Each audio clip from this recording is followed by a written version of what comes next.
जन्मों जन्मों के लिए तेरी भक्ति के बंदी हैं। हमें रखना चरणों में भोले, जैसे भक्त तुम्हारा नंदी है। हर हर महादेव, जय भोलेनाथ। सावन का महीना हिंदू पंचांग का 5वां महीना भगवान शिव को समर्पित है।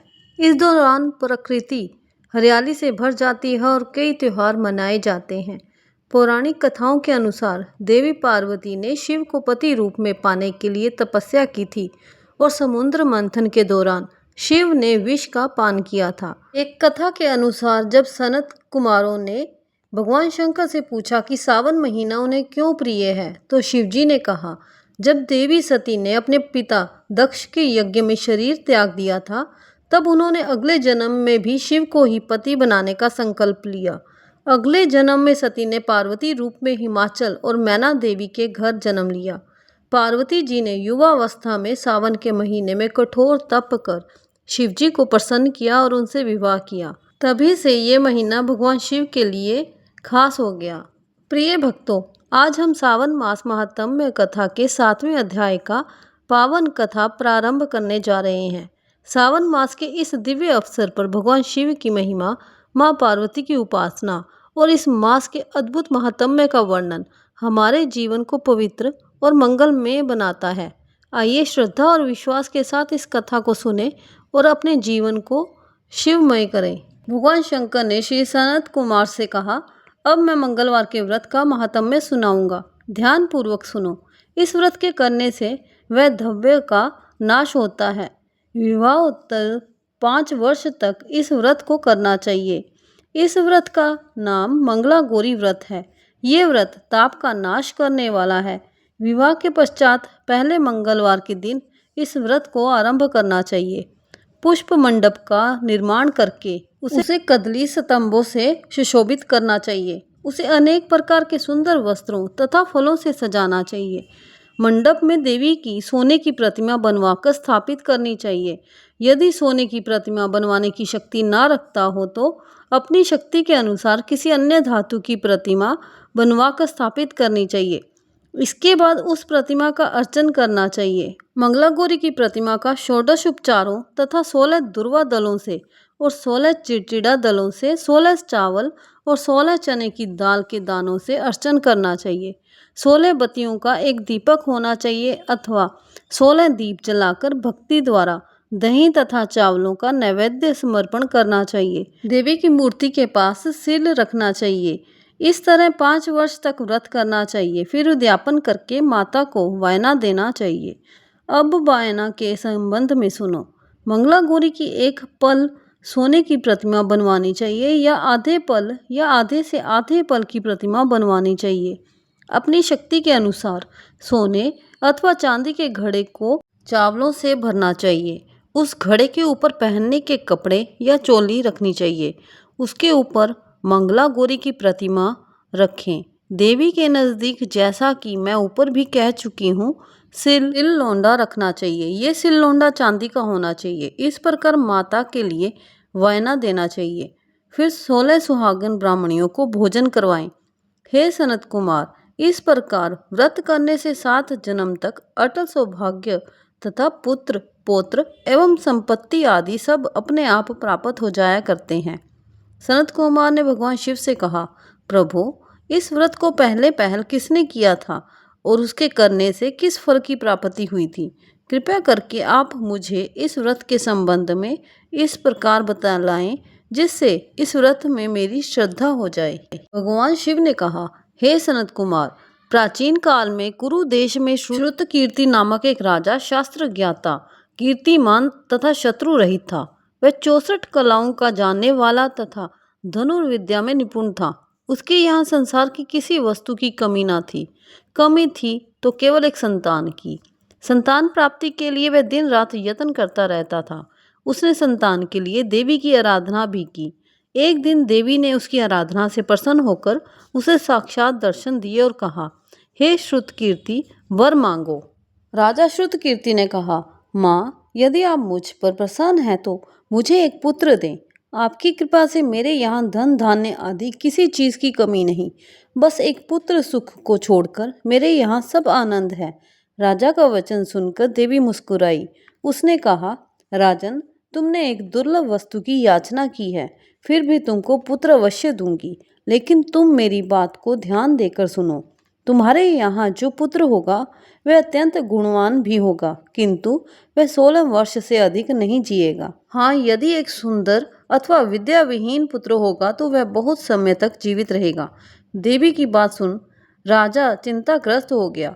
उसने अपनी रानी से बात की और फिर उसकी बात से गुणी संपूर्ण लक्षण युक्त 16 वर्ष की आयु वाला पुत्र मांगा। देवी ने कहा, राजा, मेरे मंदिर के मुख्य द्वार पर आम का पेड़ है। मेरी आज्ञा है कि तुम उस पेड़ से एक आम तोड़कर अपनी रानी को खाने के लिए दो। उसके खाने से रानी को अवश्यमेव गर्भ रहेगा। राजा ने प्रसन्न होकर देवी के मंदिर के मुख्य द्वार पर जो आम का पेड़ था वहां से एक आम तोड़कर अपनी पत्नी को खाने के लिए दिया। रानी ने देवी के आदेशानुसार फल खाया और 10 मास के पश्चात उसके यहाँ देवपुत्र तुल्य पुत्र पैदा हुआ।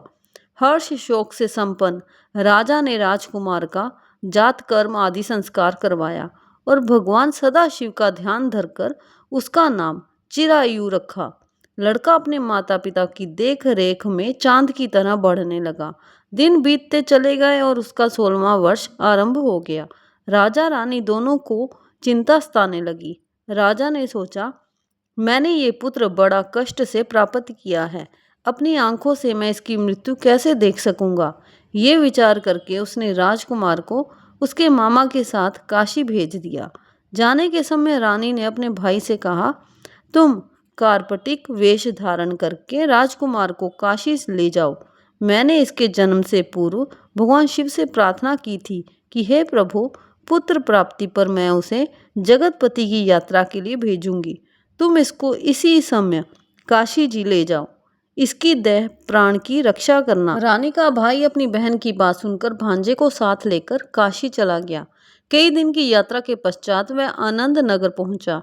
वहां वह वीरसेन नामक राजा राज्य करता था, जो कि शास्त्र ज्ञाता, कीर्तिमान तथा शत्रु रहित था।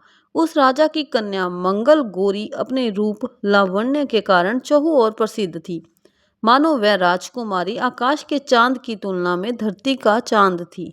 जिस समय राजकुमार चिरायु तथा उसका मामा आनंद नगर में शहर से बाहर के शाही बगीचे में पहुंचे, उस समय राजकुमारी मंगला गौरी अपनी सखी सहेलियों के साथ खेल रही थी। राजकुमार चिरायु तथा उसका मामा खेलती हुई लड़कियों को देखने लगे। खेलती हुई लड़कियों में से एक ने क्रोध में भरकर राजकुमार को रंडा कहा। उस बालिका को क्रोधित और दुर्वचन कहते देखकर राजकुमारी ने उस बालिका से कहा, हे सखी, तुम दुर्वचन क्यों कहती हो? मेरे संग अयोग्य वाणी बोलने वाली कोई भी स्त्री नहीं है। देखो, मंगला गौरी के प्रसाद एवं मंगला गौरी व्रत के प्रभाव से मेरे हाथ से जिसके माथे पर चावल गिर जाएं, उसके साथ मेरा विवाह हो जाने पर यदि वह थोड़ी आयु वाला है तो भी चिरायु हो जाएगा। इसके बाद सब बालिकाएं अपने अपने घरों को लौट गईं। उस दिन राजकुमारी का विवाह बाल्हिक देश के दृढ़धर्मा राजा के पुत्र सुकेतु नाम के राजकुमार से होने वाला था। लेकिन सुकेतु मूर्ख, कुरूप तथा बहरा था। वर पक्ष वाले उसकी बजाय विवाह मंडप में अन्य अच्छा वर ले जाने की इच्छा प्रकट कर चुके थे। विवाह के पश्चात सुकेतु के बजाय प्रस्तुत वर को भगा दिया जाएगा और सुकेतु बाल्हिक देश को अपनी पत्नी लेकर लौट जाएगा। ऐसा विचार करके वर पक्ष के कुछ आदमी चिरायु के पास जाकर उसके मामा से कहने लगे, ये बालक तुम हमें दे दो, इसके द्वारा हमारा कार्य सिद्ध होने वाला है। इस भूमि पर परोपकार जैसा अन्य कोई धर्म नहीं है। उन लोगों की बात सुनकर चिरायु का मामा प्रसन्न हो गया, क्योंकि वह बगीचे में मंगला गौरी की बात को सुन चुका था। उसने वर पक्ष वालों से कहा, आप लोग इस लड़के को क्यों चाहते हैं? विवाह के लिए वस्त्र, गहने आदि तो मांगे जा सकते हैं, लेकिन वर थोड़े ही मांगा जाता है। फिर भी मैं आपकी बात रखता हुआ लड़का आपको दे रहा हूँ। वर पक्षीय जन राजकुमार चिरायु को विवाह मंडप में ले गए और विवाह कार्य सिद्ध हो गया। जब सप्तपदी आदि कार्य होने के बाद रात में राजकुमार मंगल गौरी के साथ सोया, तभी उसका 16वां वर्ष समाप्त हो रहा था। ठीक उसी समय काल सांप के रूप में वहां आया। संयोगवश उसी समय राजकुमारी की नींद खुल गई और वह सांप को देखकर मारे भय के कांपने लगी। फिर उसने भय त्याग कर सांप की पूजा की, पीने के लिए उसे बहुत सा दूध दिया, प्रार्थना की, दीनवाणी से उसकी स्तुति की। मंगल गौरी ने कहा, मैं उत्तम व्रत करूंगी, मेरे पतिदेव जीवित हो जाएं और चिरंजीवी हों। देखते ही देखते सांप कमंडल में प्रवेश कर गया। अपनी कूच की चोली से राजकुमारी ने कमंडल का मुख बांध दिया। उस समय राजकुमार अपने शरीर के अंगों को ऐंठते हुए जागकर उठकर बैठ गया। उसने राजकुमारी से कहा, मुझे बहुत भूख लगी है। राजकुमारी ने माता के समीप जाकर लड्डू आदि लाकर राजकुमार को खाने के लिए दिया। राजकुमार ने प्रसन्न होकर भोजन किया। हाथ धोते समय उसका हार गिर गया। वह पान खाकर दोबारा सो गया। उसके सोने के बाद राजकुमारी कमंडल को बाहर फेंकने के लिए गई, लेकिन विधि के विधान से बाहर जाते समय चमकते हुए हार की चमक देखकर चकित रह गई।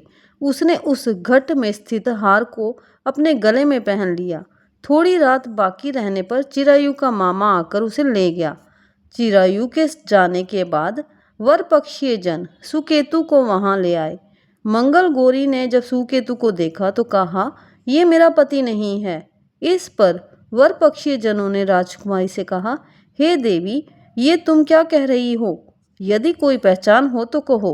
मंगल गौरी ने कहा, रात को मेरे पति ने जो मुझे जड़ाऊ हार दिया है, उस हार के रत्नों की सुंदरता ये बतलाएं, ये कोई अन्य ही है। रात्रि में आम्र सेचन के समय मेरे पति का केशर युक्त पद मेरी जांघ में लगा हुआ है।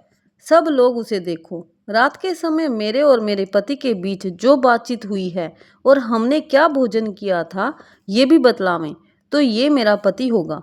मंगल गौरी की बात सुनकर वरपक्षीय जनों ने कहा, ठीक है, लेकिन सुकेतु उपयुक्त प्रश्नों में से किसी एक का भी उत्तर नहीं दे सका।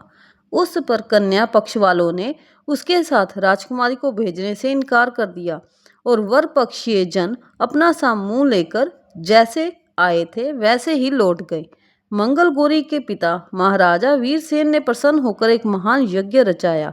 उसने ये भी सुना कि वर पक्षीय जन किस प्रकार अपने कुरूप राजकुमार के बजाय किसी अन्य सुंदर युवक को विवाह के मंडप में ले आए थे और उसके साथ मंगल गौरी का विवाह हुआ था। अब मंगल गौरी राजमहल के बरामदे में एक चिक की ओट में बैठ गई और प्रत्येक आते जाते यात्री को देखने लगी ताकि उनमें कहीं उसे चिरायु दिखाई दे जाए। उधर चिरायु भी अपनी ससुराल का हाल जानने के लिए अपने मामा के साथ वहां आ पहुंचा। ज्यों ही वह चिक के सामने से गुजरा, मंगल गौरी ने उसे देखकर कहा, पिताजी, मेरे पति आ गए हैं। राजा ने तुरंत ही मामा भांजे को राजभवन के भीतर बुलवा भेजा। मंगल गौरी की बतलाई हुई सब निशानियां चिरायु में मौजूद थी। राजा ने वस्त्राभरण, अश्व, गज, रथ तथा अन्य बहुत सी चीजों के साथ मंगल गौरी को चिरायु के साथ कर दी।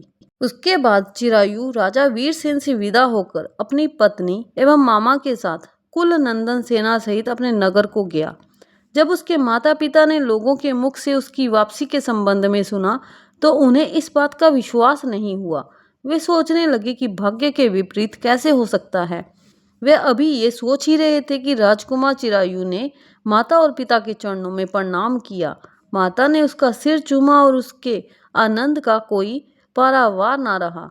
फिर उसने पुत्र वधू को अपनी गोदी में बिठाकर उससे सारा हाल चाल पूछा।